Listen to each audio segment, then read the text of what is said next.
Bora aprender com Tobias?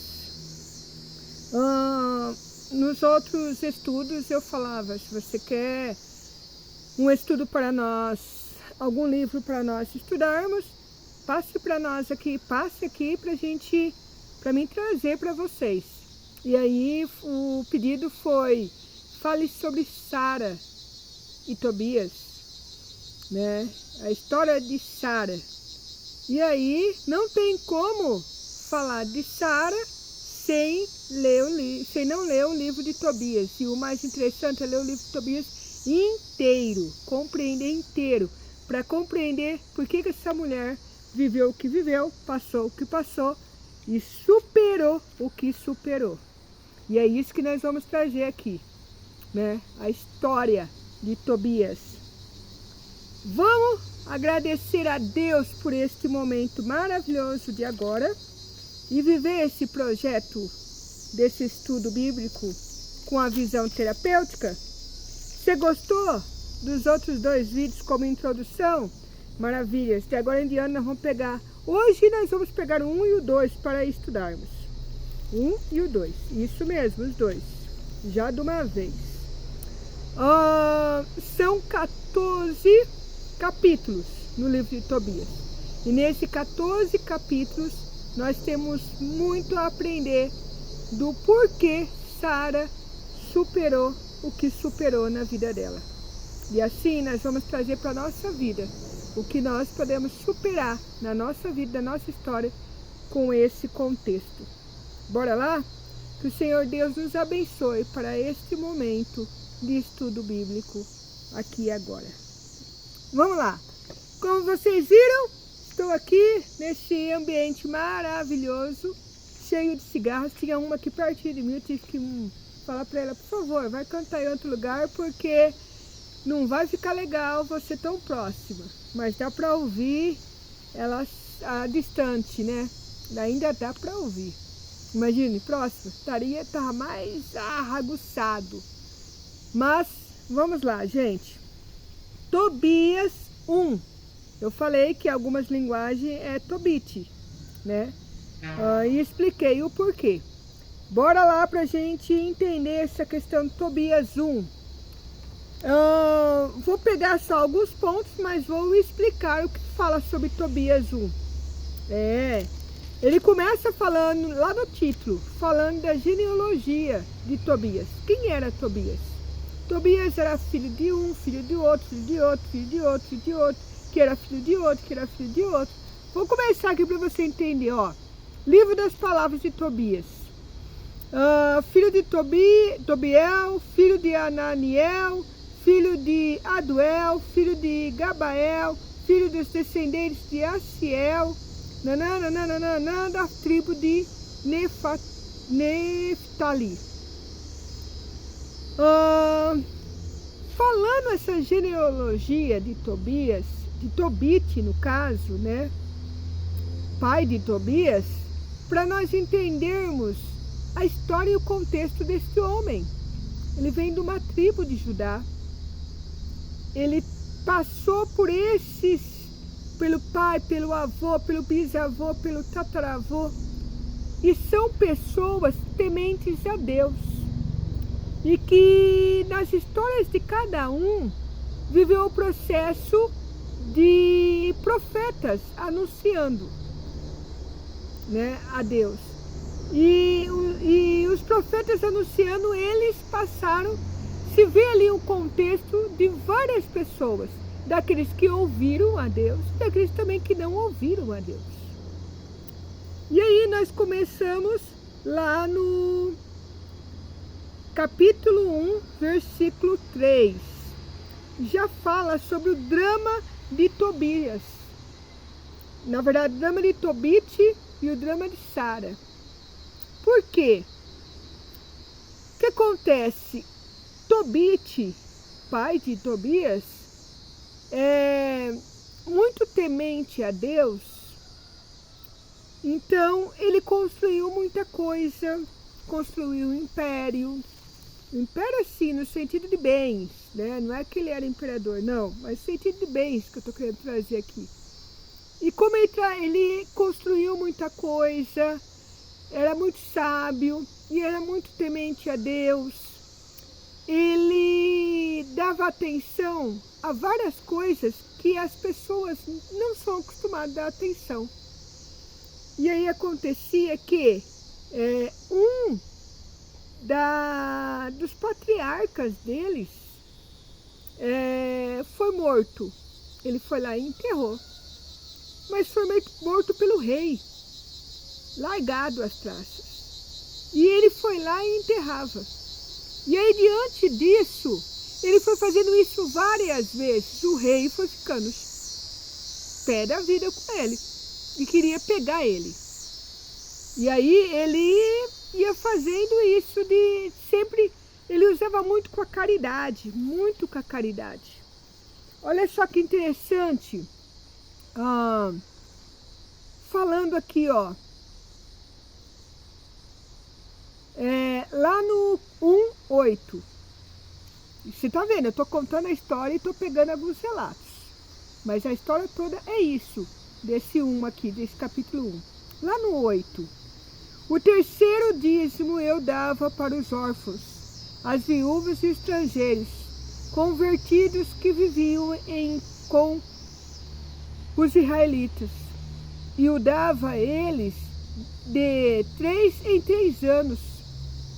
Então, nós comíamos juntos conforme a lei de Moisés e a orientação que nos deixou Débora. Olha só, a orientação que nos deixou Débora, mãe de nosso pai Ananiel. Conclusão. Tobite é filho de Ananiel. Ananiel foi filho de Débora. Nós temos, particularmente aqui no estudo aqui no Filhas do Pai, né, nesse grupo aqui maravilhoso, nessa comunidade de mulheres que se unem para viver o propósito de Deus, nós temos o caminho de Débora. Quem é essa Débora? Profetisa, juíza, lá de Israel. Então, ele ouvia aquilo que os profetas diziam. E essa Débora, como uma profetisa, como juíza, que faz parte da geração de Tobite, ele não limitava em fazer a caridade, em dar o bem. Mas essa coisa dele sempre enterrar um, enterrar outro, o rei queria pegar ele. Pois bem, ele precisou fugir. E aí ele fugiu, teve situações que ele fugiu com a mulher dele, Ana, e o filho, que é o que ele tinha, Tobias. E teve situações que ele deixou eles e fugiu sozinho. Mas, até que esse rei que queria pegar ele morre, e esse rei, ele morre e o filho dele já é conhecido de Tobite, já não ia mais pegar ele. Ele volta e ele reconstrói tudo novamente. Eu falo muito dessa coisa de reconstruir aquilo que ele tem em relação a bens. Por quê? Porque ele fazia isso e não pensava nele, ele pensava nas pessoas ao redor. E não se limitava, continuava ainda dando oferta às pessoas, continuava dando esmola às pessoas, continuava oferecendo para as pessoas as coisas e continuava construindo, né? E aí, teve um dia lá que fizeram um banquete para ele. E aí ele falou para o filho, para o Tobias, vai lá e convida várias pessoas para ceiar conosco, aquelas pessoas que não têm o que comer da cidade. E o filho foi, mas o filho voltou triste e cabisbaixo, já falando, pai, uma das pessoas que nós conhecemos foi morto. E está lá, morto. Aí o pai sai da mesa que foi feita para ele, aquele banquete, ele sai daquele banquete, ele vai até essa pessoa para enterrar essa pessoa. E aí os vizinhos ficavam, esse cara não tem medo, ele acabou, o rei queria pegar ele por causa disso, ele continua fazendo isso. Olha só que interessante, ele continua fazendo isso. Ele não parava, nada se limitava a ele na sua agitação, no seu desejo de fazer o bem. Isso era muito forte nele. Nós vemos isso no capítulo 1 todinho. Lá no capítulo 2, fala da situação da cegueira dele. O que acontece? Ele tem um momento que ele senta à frente da sua casa e por causa do calor, né, ele senta ali no chão, né, e fala que ele está até... deixa eu pegar aqui para vocês verem.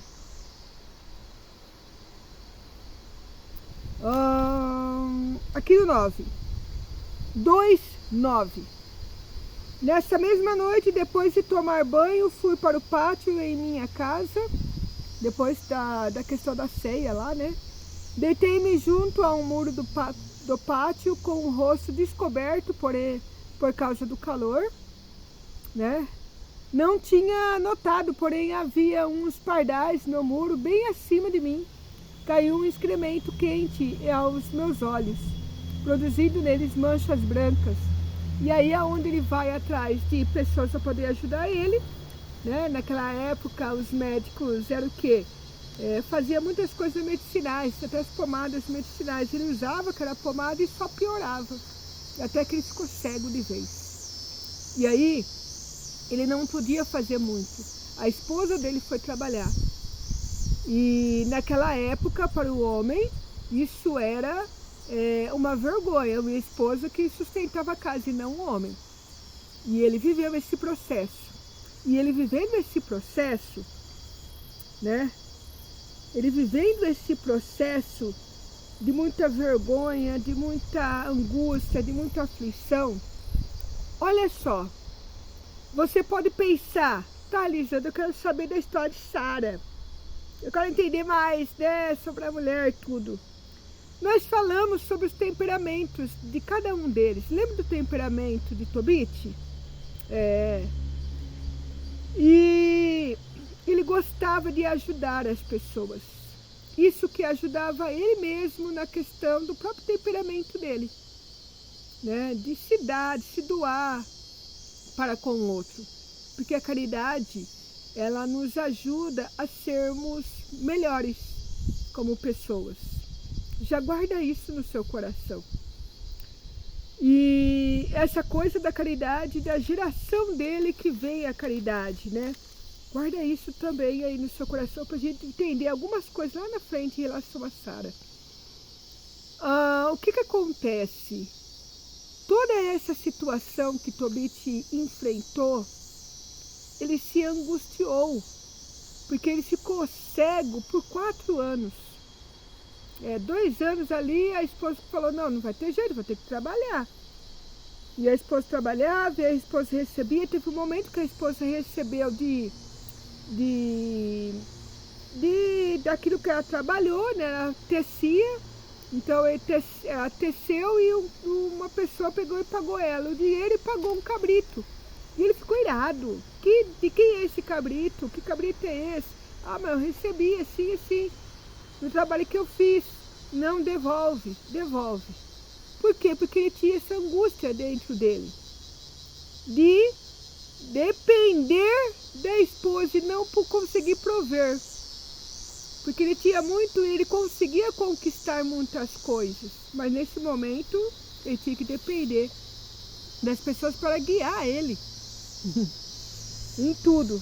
E aí é onde ele entra para fazer oração, que é lá no capítulo 3 que ele faz a oração.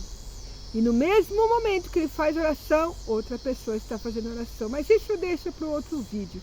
Só quero pegar aqui neste vídeo. O que você achou de tudo isso que eu expliquei? É mais viável eu pegar e ler ele inteirinho ou ir explicando como um contexto e uma história? E você pode pensar, mas o que eu pego desse contexto 1 e 2, Elisandra?